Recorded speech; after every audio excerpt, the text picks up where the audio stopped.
everybody. This is Kevin Davidson, your host for Kevin's Corner, Real Estate from a Marketing Perspective. And this is episode 129. It's Friday. It's the end of the week. Getting ready for the weekend. Today we're going to take a little bit of a left or right turn because we have a special guest on today that is not an agent or a vendor. She actually works for Stewart Title. Hi, Kevin. There you go. So first we got to pay the bills like always. So I always want to thank Jennifer Smitis, the Houston Division President, Mike Snyder, the Sales Manager, Caitlin Cornick, Devin Van Wyn, our escrow officers here in the Stewart Title Sugarland office, Grace Allegas, Melissa Crusoe in the Richmond office, and everybody else that works with me. If it wasn't for you guys, I would not have a podcast. So thank you for doing all those, closing those deals for me.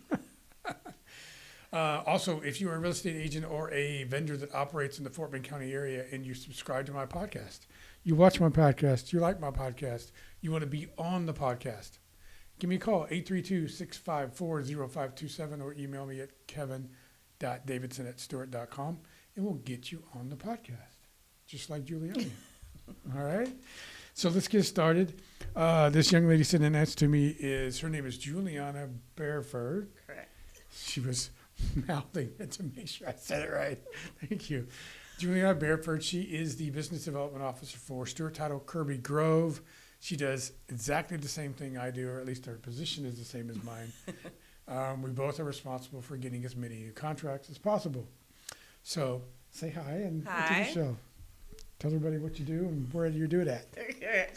So I am the Business Development Officer for Stewart Title Kirby Grove office, which is off of Richmond and Kirby. And I have a team of escrow officers that will do both commercial and residential. How long have you been with the company? I'm going on 5 years. It'll be 5 years in May. 5 years. So was here 2 years before I got here. Was it? I thought it was just a year. So. Well, I'm on my fourth year right now. Okay, just started my fourth year. 5 years in May. 5 years in May. Okay, so year and a half. Year and a half. And your office is over off of Kirby and Richmond. And tell everybody about where your market area is, what your territory is. So my territory is inside the loop. Our office is at Richmond and Kirby. We overlook Levy Park. So I have everything inside the loop, downtown. That's pretty much it. Inside the loop and downtown. And you and I work together on classes and events. We got an event coming up on May 20th. We can talk about it in a few minutes. But let's tell everybody a little about what you were doing before you got into title, because you've been in real estate for a while, right? I have. 25 years ago, I got my real estate license, and I worked as a realtor in Indianapolis, Indiana, for about 2 years. Then I became a single mom, and it was just really hard. All my family had already moved to Houston, so I didn't have anybody to help me with my daughter, and it just was really hard to schedule and do real estate.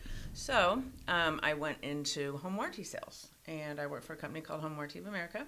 I was with them for 11 and a half years, and actually they promoted me while I lived in Indianapolis to a regional sales manager and transferred me here. Really? Then, Wow. And then from there, it's kind of a natural progression for home warranty reps to move into title.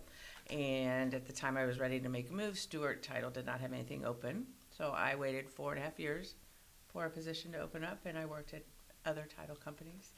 And I'm happy. So when you decided you wanted to make a change, you didn't stay at Home Warranty of America. You actually made a change, but you wanted to work for Stewart. And and the first place I checked was Stewart Title, and they didn't have any openings. Okay. So I put a saved search on Indeed. So for 4.5 years, I got every single job posting that Stewart Title had open. Except for videos. the video, and then one came up. And actually it said, I just looked at it quickly, and it said Richmond, and I thought it was Richmond, Texas, but they meant Richmond Avenue, which is where my office is. So. Yeah, because you're like me, you don't live around your office. I do not. I live in Cypress. Yeah, she lives in Cypress. So we both have pretty amount long drive to and from work.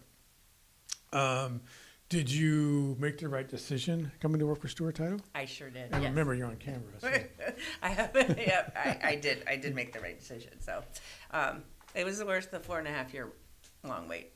It was, yeah. I remember when I made my decision to come work for Stewart Title, I was scared. I was really nervous because Because I remember I met you before you came to Stuart Title, Yeah. and we talked about your decision to come here. Yeah, and I was not, because I've never been in this kind of position. But seems to have been working out all right so far. Well, so Home Warranty of America had a partnership with Stuart Title, and they were one of our national accounts. So that's how I got introduced to Stuart Title and their culture. I got to know a lot of the branch managers and the BDOs prior to starting. So that's kind of what made me want to start, work for Stuart Title over another title company. And what are some of the things? So first of all, how do you, Juliana, market yourself as a BDO to real estate agents to get them to trust you enough to send you a contract? Well, probably similar to you as far as some of the tools and things that we offer. I do a lot of CE classes, and you've taught for me quite a few times, and I'm getting ready to submit an outline to start. Agent service announcement. Bing, bing, bing, bing. She is going to be a certified CE instructor with Trek, teaching under Stuart Title. Congratulations! I'm so excited. We finally got our first class ready to go. She's getting ready to go talk to Shelly. Hi, Shelly. I've been calling you. Get that whole process rolling. But yeah, I will no longer, thank you, be the only Stuart Title person that teaches CE classes I'm excited. in Houston. So, what are you going to teach? I'm going to teach the disc profiling class. There you go. So she's going to teach a class that I teach that she's very comfortable with. And if you don't know what DISC is, you should know it. Everybody should go through the process and take the assessment and see where you're at on the scale. And learn how to recognize other people's personalities so you can adjust to them. And even if you've done it a long time ago, you should do it again because you change a little bit. Not a ton usually, but I've changed. It might be bigger, more so. Yeah, the same on two the are the primary and secondary, but yes. Yeah, when I started, the first time I got introduced to DISC was when I got interviewed for the marketing position for Empire Industries. Okay. And I didn't know what it was, and the whole time I was taking them, I'm like, why do they care how I'm going to react to this situation? And come to find out, it was very important because they were not hiring me because of my experience. They were hiring me to see if I fit the company culture. Which you obviously did. Which I obviously did because I was there for 5 years. But that's the importance of DISC. And it also helps you be able to recognize the different personalities of your team members and the people you work with. So hopefully in the future, you won't have personality clashes. Yes. You can recognize who you're working with, recognize where they're at on the DISC, and know that, okay, they're not going to stop doing that, so I've got to make a little adjustment. And you know what I'm saying? So, but it's interesting. So my very first sales job was back when long distance carriers used to exist, and there was actually long distance plans that you would sell to different companies. Mm-hmm. So I worked for a long distance carrier, and it was a very cutthroat industry. It was very pressure close, if you will. Mm-hmm. And so I was a high D, like so high D. Really? And that was pretty much, and then it was I, and then, but not, there was and CNS were way at the bottom. But the I was pretty far down. And now, as I've gotten older and developed more relationships, selling skills, then the I's come back up. So yeah, well, when I graduated college, I was an off-the-chart CS.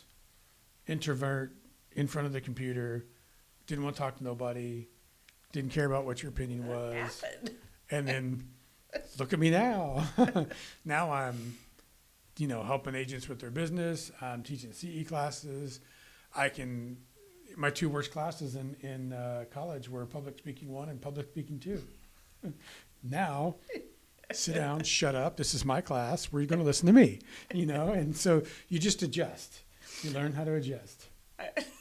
I remember so with the long distance carrier, we would have like teams and we would have these sales contests. And so we would go out, they'd send us out together on appointments, and then whoever would bring back the most contracts would win. So I was so very competitive, and they would teach us to just, keep pushing until closing until you got a yes. Well, apparently I was pushing so hard at closing that my teammate is kicking me under the desk trying to get me to stop, and I just kept on going. Did it Sometimes work? it worked, sometimes it did. Sometimes it did, but then they had kind of buyer's remorse So right what do after. I have to do today to get you into this long distance contract? Pretty much, yeah. What if we did this? Well, so she's got an extensive sales background, as you can see, guys. And since you've been with Stuart for 5 years, have you always been at the Kirby office? I have, yes. Okay. And you have two escrow officers. We have two escrow officers, and they both do commercial and residential. And then we are looking to grow our team, so we have room for 2 to 3 more escrow officers. Really? Mhm. Okay. It's a good office to be in, especially compared to, like, I've had experience in other offices and other companies, and it's, there's no drama. Lauren Reed, our branch manager, is a great leader. She's, created a great atmosphere of, teamwork and help, everybody helps each other. Mm-hmm. But I look forward to going into work every day. I love my team. Yeah. And that's a great. big selling point, too, in what I do to market myself is just my team. Exactly. They work really well together. And, whenever we're trying to hire a new team member, I mean, we really, give it a lot of thought, and there's certain, personality traits and culture that we want. I bet you're going to pull out the disc assessment. I just might. Who you're interested in what? Not yet. Go ahead and fill this out. I'm sorry, ma'am. It's just not going to work. What else is going on with? I know what I want to talk about with you. Okay. So, I like animals, but I'm not allowed to have any animals in my house. You're not? No, my wife is definitely scared of dogs and cats. Oh, I think you told me that. So, but she has 15 dogs. I have 4 of my own. Okay, I used 4. to have 6, and She used to then have my 6. daughter moved out and took 2, so I have 4 of my own. Uh-huh. But I pet sit, so right now I have 7 extra dogs at my house, so 11 total. Where are they at in the house? Well, they're different places. I have my contractor built a big barn gate, so they have some of them there on one side, and 2 of mine are in a crate, and 2 of them are in my room, and They're 2 all of in them the are house? Yeah, they're all in the house. 2 of Oh them are my in the goodness front room. gracious. Well, Is there someone there serving, lunch? no, but I do have a pet sitter that'll help me if when I'm in the office for long hours. He'll come over and let everybody out for me. Wow. And he used to manage a boarding facility, so he's not afraid to come in and let that many dogs out. Not everybody would do that. It was hard for me to find help. Yeah, how do you control that many dogs? Well, it has. And don't you have a pool? I do have a pool. And How many of them fall in the water? They don't fall in, but I really thought more would swim. Right now, 2 to 3 that I watch at different times swim. Mine do not. Mine will not. And mine are labs, and you would think Labradors would go in the So water. when you let them out in the backyard, do they just look at you and go, hey, thanks, and jump in? No, well, yeah, pretty much. The ones that went to, yeah. Yep, like. And They don't ask. sometimes when it's really cold, they'll still go in. Really? I have a beach entry, so a lot of times they like to just go in and kind of get themselves wet. But I have a couple that'll swim up and down and up and down. They like to swim in the hot tub. I don't know why. And since they swim around a little circle, and the water all overflows into the pool. Man, So yeah. there's 11 dogs at your house. Yeah, right but now. that's not even my record.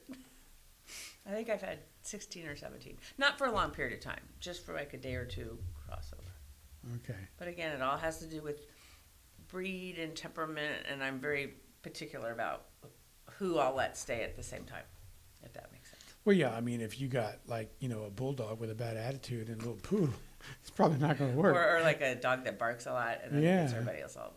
Yeah. Wow. Okay. And believe it or not, it's very quiet at my house. No, it's not. Don't lie. It We're on can't- camera. Yes, it is the way everybody has. When it's time for bed, everybody has a little spot they go to. Really? A lot of them are in bed with me, but yeah, they do. It's really funny. And if someone's in their spot, they sit there and patiently wait till somebody moves out of the way. Hey, buddy, Or sometimes I have to assist moving. I'm a little bit. tired. Yeah. Yeah, so it's fun. What's it like feeding 16 animals? Okay, so I do have to feed them in separate places because Of course. my labs will eat everybody else's food. And I started filling up the bowls the night before.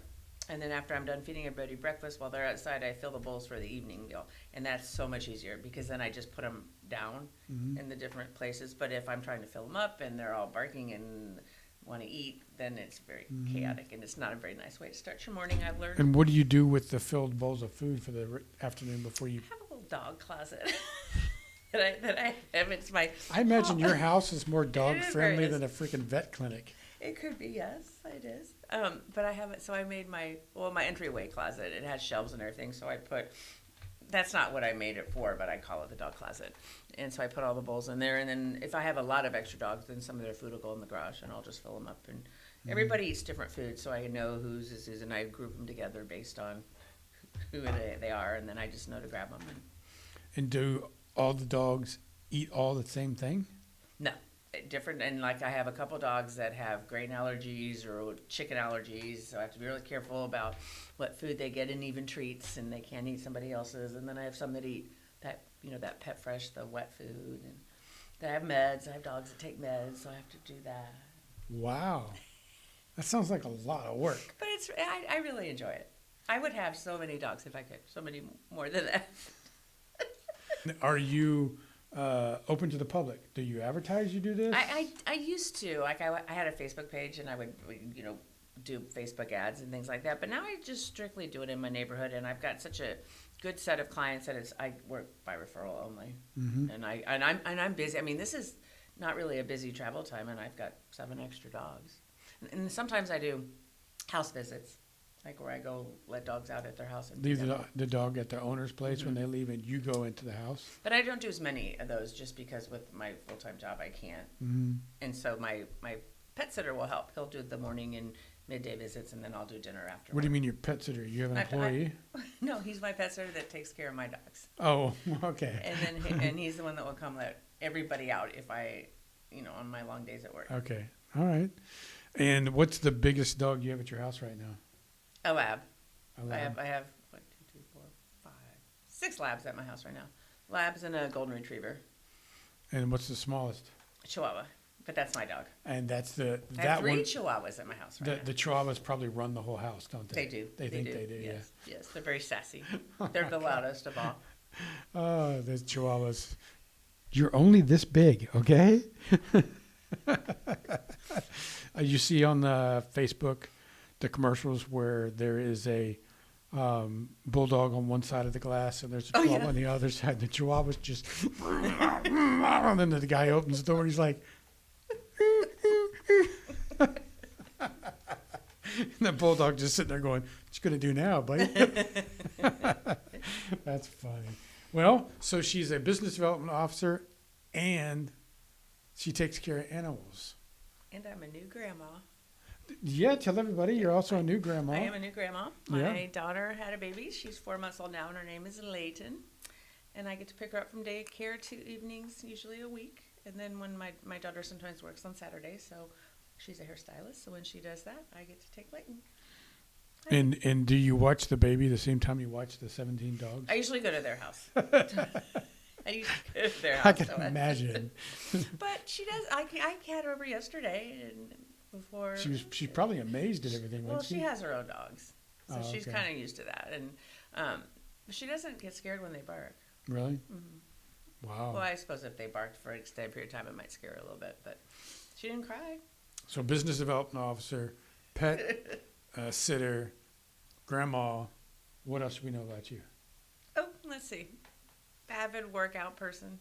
Oh, that's right. She does. She works out a lot. And Jennifer and I work out at the same, well, not the same location, but at 45. Okay. So we kind of bond over that, and we chit-chat about the different classes and whatnot, so. Well,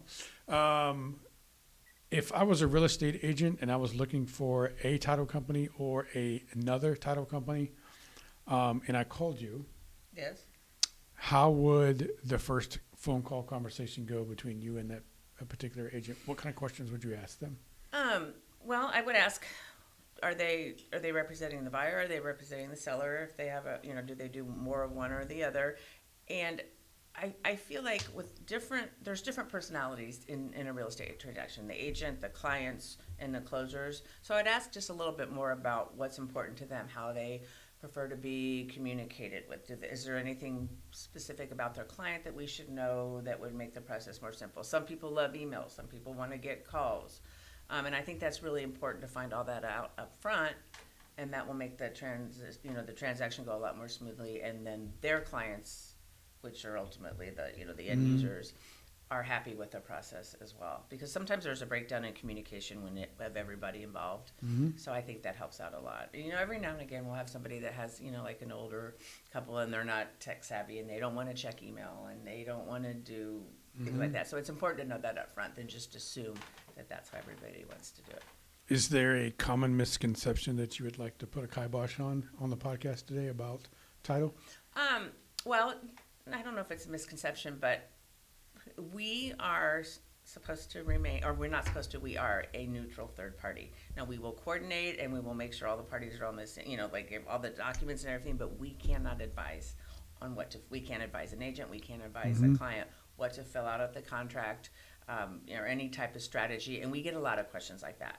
And especially when, I think when someone Googles Stewart Title, we're one of the first branches that comes up. So we have a lot of even buyers or sellers that are represented by an agent that come in with a blank contract and want us to help them fill it out. And we can tell them what parts need to be, but we can never tell them what to write or what to put in and anything about sales strategy. So I think that's the just one of the biggest things I think people should know. We're not attorneys. We're not. No. And we're not real estate agents, and we're not lenders. We're not inspectors. No, not yet. Not yet. Not yet. What's going on with anything new about Stewart Title Kirby Grove? Anything coming up in the future? No. May 20th. Oh, that. I'm sorry. Okay. So May 20th, we're teaming up. You go ahead and tell them about it. Okay. So May 20th, Juliana and I are teaming up with Rich Bond with Hawaii Home Loans. If you don't know Rich, you really need to meet this guy. Very interesting fellow. Great mortgage guy. Interesting guy. He has a coach, and I don't remember the guy's name right now. I don't either. But he is a world famous coach, and Rich asked us if he could bring him in and we could do a co-event with Rich. Rich is going to teach one of his CE classes, and then this gentleman is going to come in and do some, I guess it's motivational speaking kind of thing. And it's going to be like a 3 or 4 hour event. It's going to be May 20th. We're not sure of the time yet. We actually have a meeting Monday to discuss all the particulars. But it's going to be a great way for you to get a few CE class hours. Learn about mortgage or Sora. I don't know which class he's going to teach. I think there's some AI, isn't there? Some AI, yeah. And then learn from a professional's perspective on marketing concepts and how you should be running your business, because he's Rich's coach. So it's going to happen down at the Stewart Title headquarters conference room over off of Post Oak by the Galleria. So if you're seeing this podcast, just wait. You'll see announcements on social media. Right. If you're in our database, you'll get an email with a flyer invitation, so everybody will know about it. We'll start marketing it probably, I'd say, in about a month. Come if you're a real estate agent, please come. It's for you guys. Like I said, free CE credits. We'll have lunch served. And there should be a lot of people. We're expecting 100, 150 people. Right, yeah. So it's going to be a pretty big deal. So May 20th at the Stewart Title Post Oak main office location in that conference room. I would guess start time 10 o'clock, not before 10 o'clock. It's just too hard with all the traffic. Yeah, especially down there. Yeah, and then parking and also. Yeah, so probably 10 to 2 maybe. 2 would be, with the lunch break. or 11 to 3 with a lunch break, something like that. So late enough to where there won't be a lot of traffic getting in, and early enough to where we can leave, there won't be a lot of traffic going home, which I know in Houston, in that area, is an impossible task, but we're trying to help you out. Social media. Are you on social media? Can people find you on social media? They can, yes. Where's that at? I'm on, my Facebook name is Juliana Whelan Bareford. And I have Instagram is... It's Instagram. It's Stewart Title River Oaks. There you go. That's what it is for Instagram. Facebook, Instagram, anything else? No, not yet. Good answer. I need to be on YouTube. And Google My Business. Oh, yes. And Yes. LinkedIn. Oh, I am on LinkedIn. Oh, how you forgot? I don't I'm understand. sorry. Okay. So Facebook, Instagram, and LinkedIn. Yes. Google My Business and YouTube coming soon. Correct. All right. Is there anything else that real estate agents need to know about you, Stuart Title Cooper Grove, the process? Anything you want to tell them before we sign off for the podcast today? No, it's just, I think everybody has different expectations, and it's our goal to make sure we know what those are up front, and we will do everything we can to meet them. I say this every time I meet a new agent that sends me a contract for the first time. Basically what you said. If there are things that you expect the escrow officer to be doing or not doing, you need to tell us. Right. Because they might not think the same way you do. Correct. And we don't want to have a conversation in the middle of the transaction or when it's over, when you're upset because we didn't do something or did do something that you didn't expect us to do. Let's just get that all out on the front. It makes everything easier. The transaction is smoother, easier. If you don't want to be contacted 100 times a day, we won't do it. If you do, we will. But we got to know those things. Correct. So I agree with Juliana. Great tip. How does anybody get a hold of you? My email is juliana.bareford@stewart.com, and my cell phone is 346-561-8471.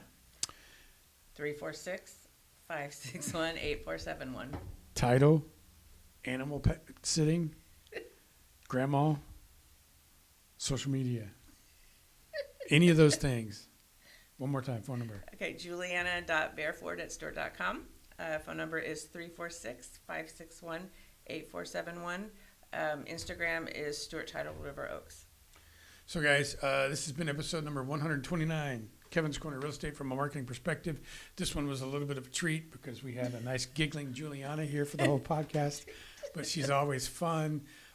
She's a counterpart of mine. She's a friend of mine. We work together. We do the same thing. So if you have a property that is in the inside the loop of 610, anywhere inside in the loop, send her a contract. She'd love to work with you, and she does a great job. Her escrow officers do a great job. If you haven't been by the office, it's a real nice office. Ours is nicer because it's brand new, but still. But hers is bigger. So, but you guys, we have a better view. You do have a better view. Oh, one last thing. If you do go visit her, park in the garage. Don't park on the street in front of the building. Otherwise, your car will be gone when you get downstairs. Okay? Park in the garage. This has been episode number 129, Kevin's Corner Real Estate from Marketing Perspective. Thank you to Jennifer, Mike, Caitlin, Devin, Van, Gracie, and Melissa, and everybody else that I work with. And again, if you would be on the podcast, 832-654-0527. Until next week end is Easter. Don't forget, not this Sunday, but next Sunday. You guys have a great weekend. We'll see you next week. Bye-bye. Bye. Good job.